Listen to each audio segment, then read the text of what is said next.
Hey guys, it's Aubry again. Welcome back. We're in week 2 of Alo Yoga's Mindful Movements, and this week's theme is air.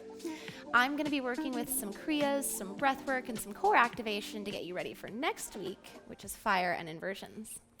We're going to get started in a seated position today, and it really can be anything that's comfortable. I should have told you before, if you need a prop for the seated poses, feel free to throw a towel, a blanket, a block, a bolster, whatever you have.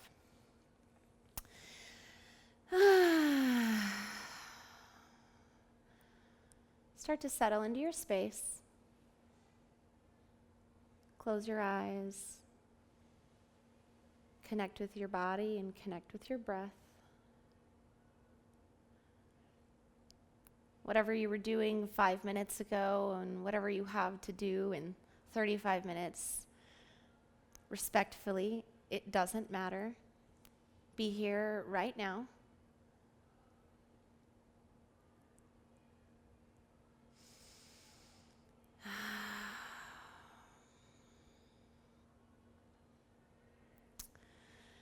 Slowly blink your eyes open and place your palms on your knees. If this is your seated position. Maybe you took a different variation, it might look something like this. Same idea though, you're going to use your hands on the tops of the thighs, the knees, whatever, for a little bit of tension. So your inhale, nice and long and lengthy, something like this. Then on the exhale, we're going to drive the belly in and up. So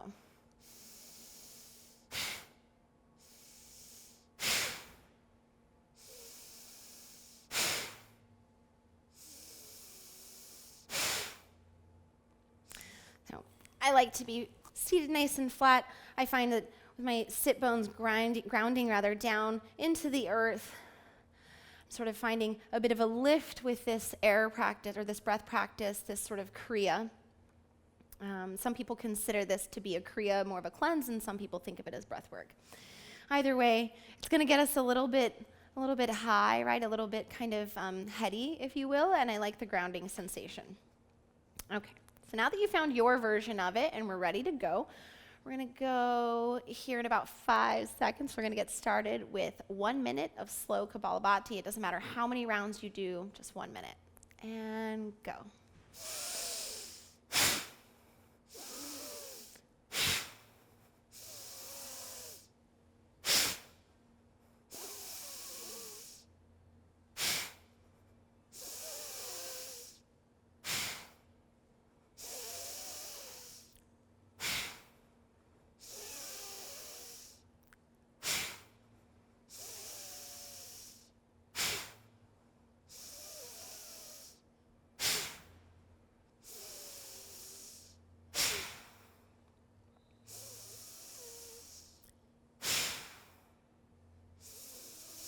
Got about 10 seconds left.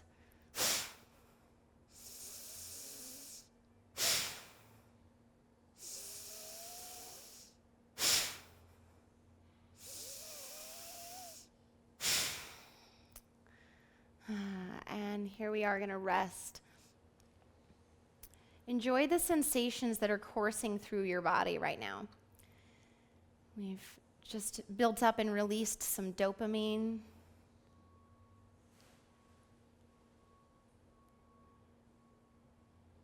We've maybe even unlocked a little bit of extra energy. Breathwork is so powerful. The breathwork that we'll do over the next 30 minutes or in today's class will last you throughout the day. It's like your own little cup of coffee whenever you need it. Another 10 seconds of rest. Maybe a full body scan, head to toe real quick. What are you feeling? Make any changes or adjustments that you found would be necessary in the last round.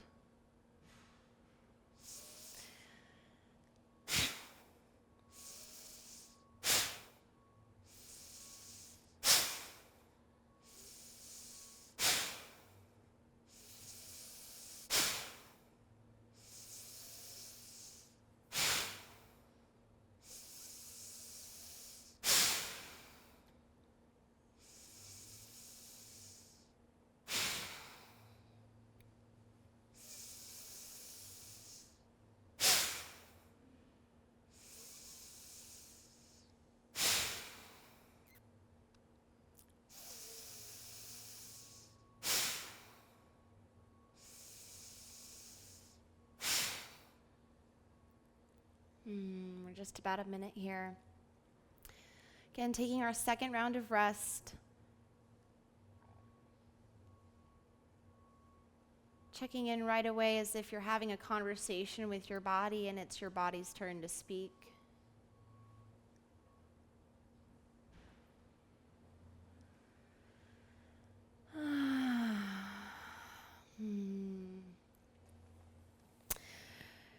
If you aren't on your knees, shift to your knees and tuck your toes.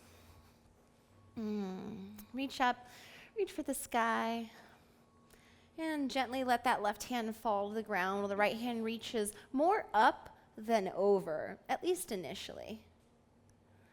Up, up, up, finding a side body stretch.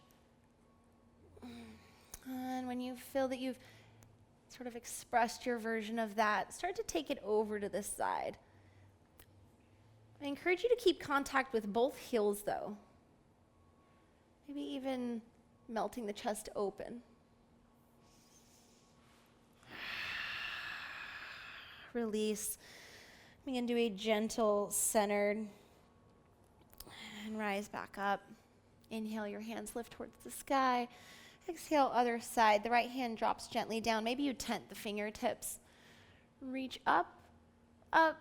Find extension and length, and then start to come into the side body.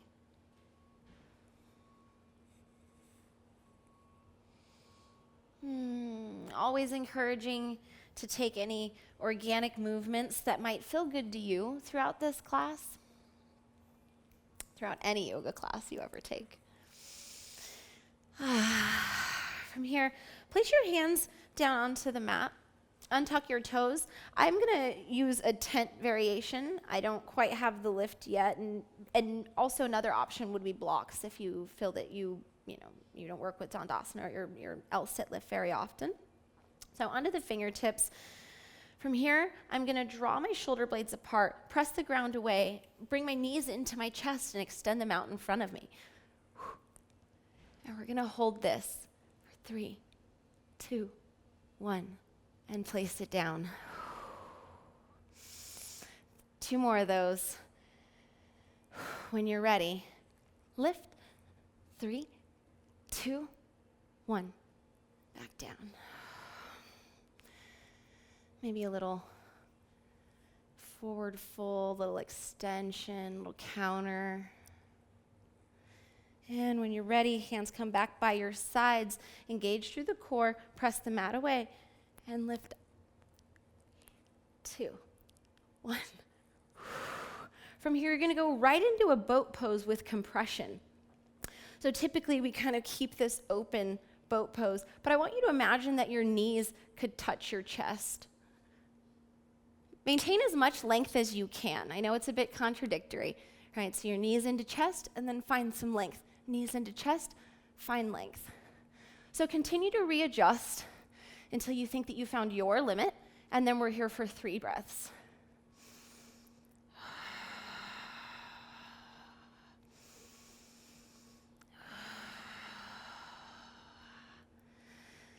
And at the bottom of that exhale, extend out into your full boat pose. Lift through the chest, melt the shoulders back. Maybe point the toes. Maybe you're a flinter, or even flex them back towards your face. Whew. And back down. Resex, we've got 3 more L-sit lifts. On your own time. Lift. And back down. 1 more. 3, 2, 1. Last one. If this doesn't get us ready for our inversions and firework next week, I don't know what does. Okay. So then from here, speaking of next week we'll be working with Nali, which is an incredible prep for inversions. This week, let's learn how to maybe start to activate those muscles that we use when we're working with Nali. So I find one of the easiest ways to access it is by lying on your back. From here, Draw your feet, or your heels rather, in towards your glutes like you're gonna take a bridge pose. Maybe take a moment to catch your breath after all that core work. And when you're ready, you're gonna take one of your hands and plug your nose. From there, you're gonna take what's called a mock inhale, sort of activating the same sensations as you would if you were drawing air in through the nose, but your nose is plugged and it creates a vacuum. So check this out.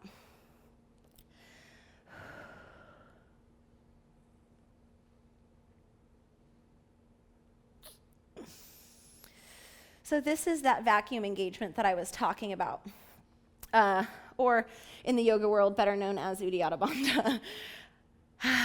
If you found that to be really difficult, we're going to keep with it. We've got about 2 minutes of vacuum work here, so you're just going to keep with the nose plugged. I encourage you to take one hand to the abdomen, right where the ribs drop off, and you can maybe feel or encourage that engagement.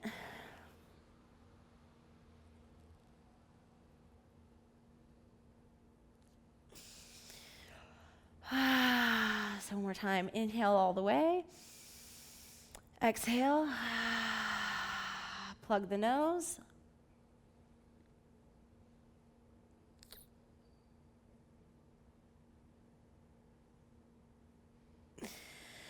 So if that starts to become really accessible, maybe you remove the nose plug and we work with it just by engaging our throat lock here. So you're going to tuck the chin a little, coming onto the toes so that you can tuck the pelvis or lift the pelvis off your glutes up off the mat, creating a slight rounding in the spine. So then from here, big inhale, exhale.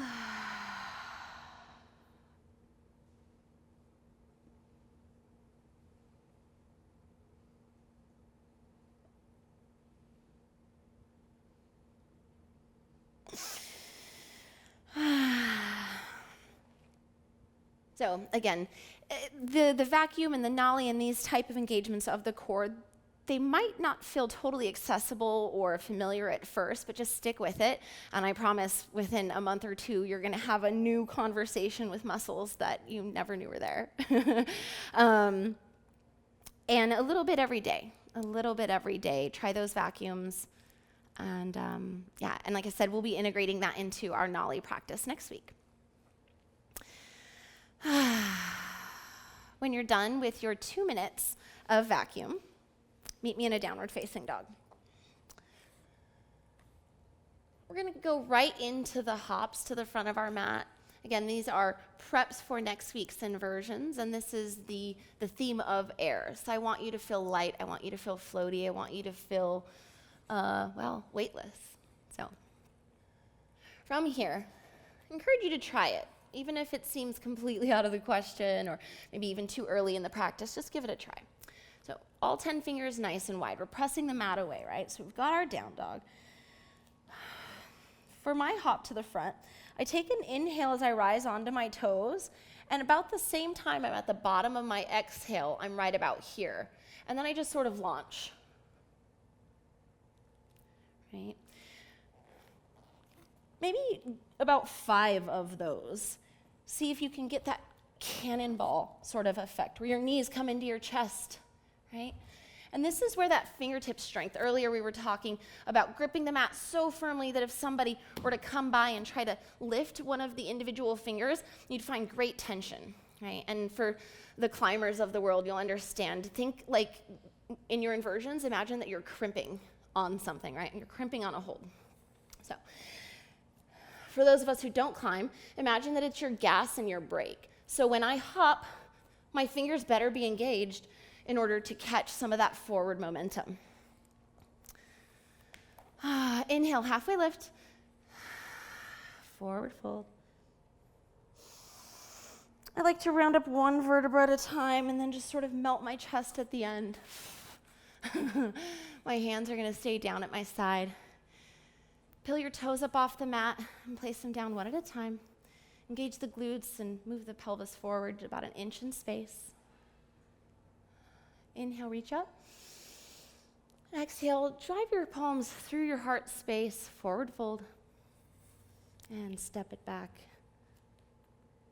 Holding here in your plank for just a moment. And then exhale, chaturanga. Inhale, upward facing dog. And exhale, downward facing dog. All right, one more round. And if you didn't try the hop the first time, or maybe it didn't make very much sense, maybe you ate shit, whatever, try it again. Okay, so really important, all 10 fingers pressing firmly into the mat. Nice straight arms. I lift up onto my toes with my inhale, and I'm exhaling, shifting my gaze forward and hopping.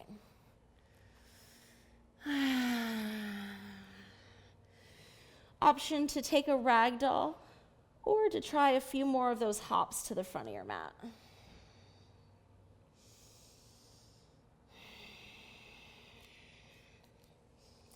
Taking a gentle bend in the knees, rounding up one vertebra at a time.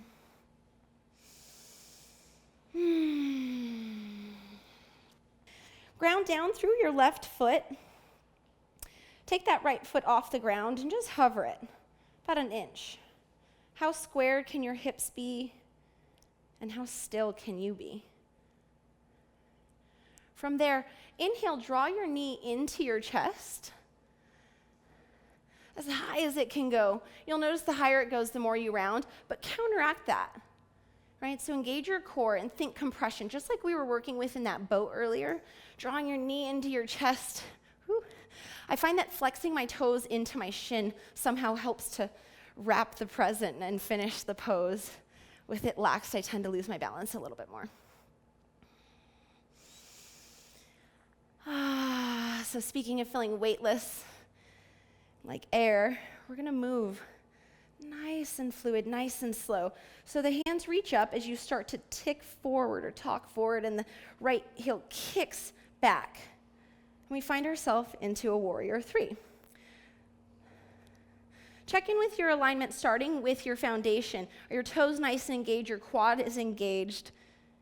You're not locking out that knee. I think that's probably. So here, find balance in opposition, right? So my fingertips are reaching so far forward, but for every bit they're reaching forward, my heel is equally reaching back. And here I find balance. Now I'm going to take a micro bend in that left knee and start to drop that heel back as slow and as gracefully as I can. And then reposition into my warrior 1. A slightly wider stance will help you to square your hips. I think warrior 1 is probably my least favorite pose. It used to be goddess pose, which you found out last week.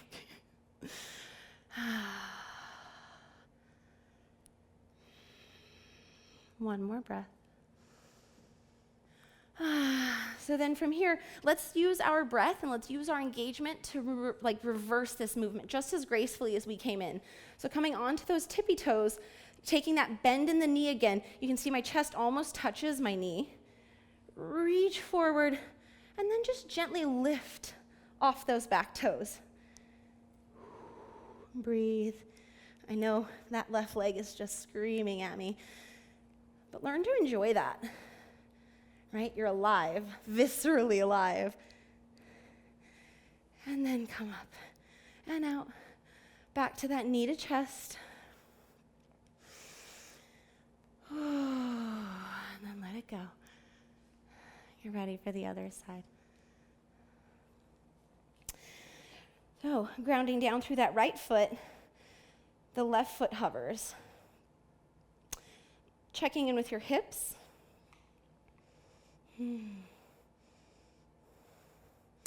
My right hip is really lazy, and if I'm not conscious, it does this thing where it pops out of place. So you'll have those variations in your body, and it's okay if one side is slower, maybe not as strong, maybe not as flexible. Think about it as an opportunity to grow, and then in 5 years, you'll be able to look back and think, wow, look what my yoga practice has done. It's like, that's your opportunity. So here we are, knee to chest, trembling but loving it. Toes to shin. And then start to make that transition. Little bend in that right knee. The hands balance. And then once you're here, pull and stretch. And find that the tighter you get, tight is light. And we can find the balance in the opposition of force.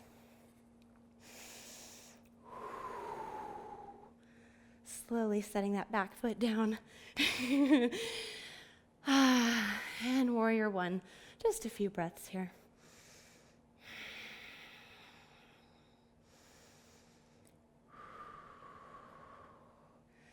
Same thing, coming out of it as gracefully, or maybe even more gracefully than we came in.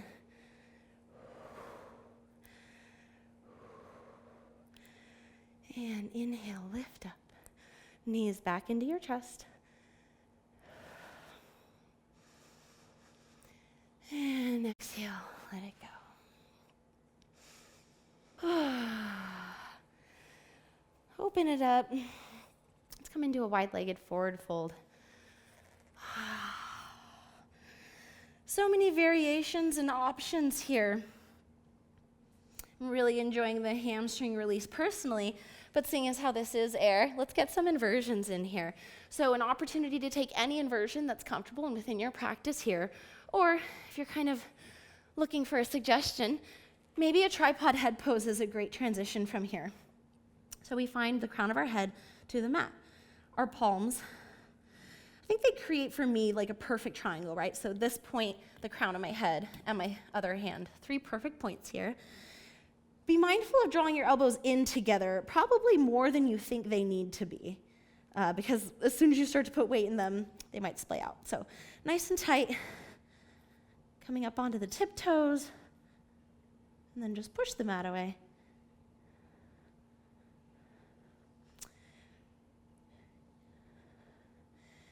Be mindful of the weight that you're bearing on your neck. Be honest with yourself and your practice and your body.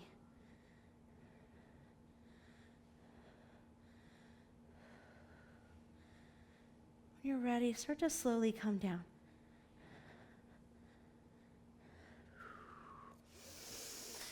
Inhale, halfway lift, and then exhale, forward fold one more time. And inhale, halfway lift. Place your hands on the small of your back, and with the flat back, rise all the way to standing. And pivot to the front of your mat. Let's take one round of sun A. Oh, you can feel the mat on your entire sole of your feet. Quads are engaged. And we're here. Inhale, reach up. Exhale, hands through heart center, forward fold. Inhale, halfway lift. And let's go for one last chaturanga in class today.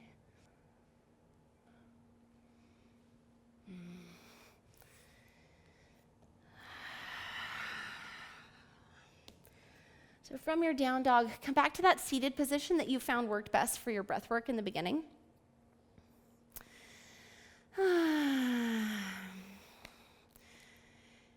And again, option to work with it a little bit more rapidly this time, finding your limit, your personal limit.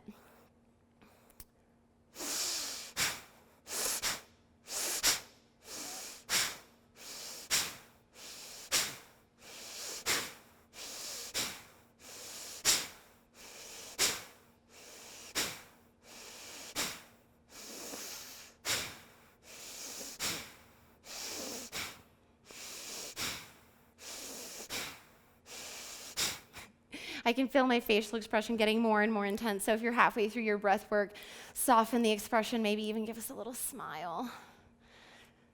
Be grateful to be here right now.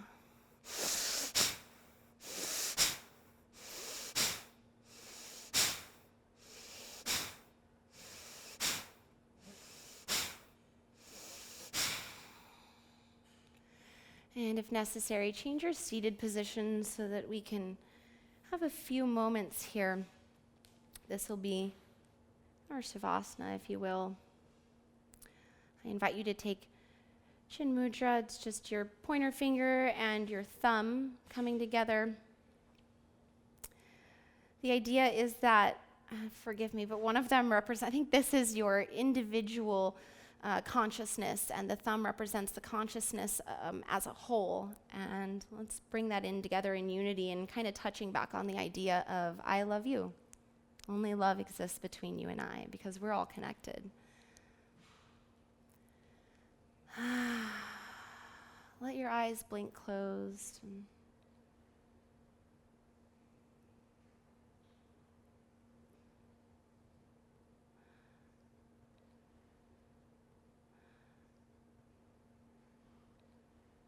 Breath is returning to its normal rhythm.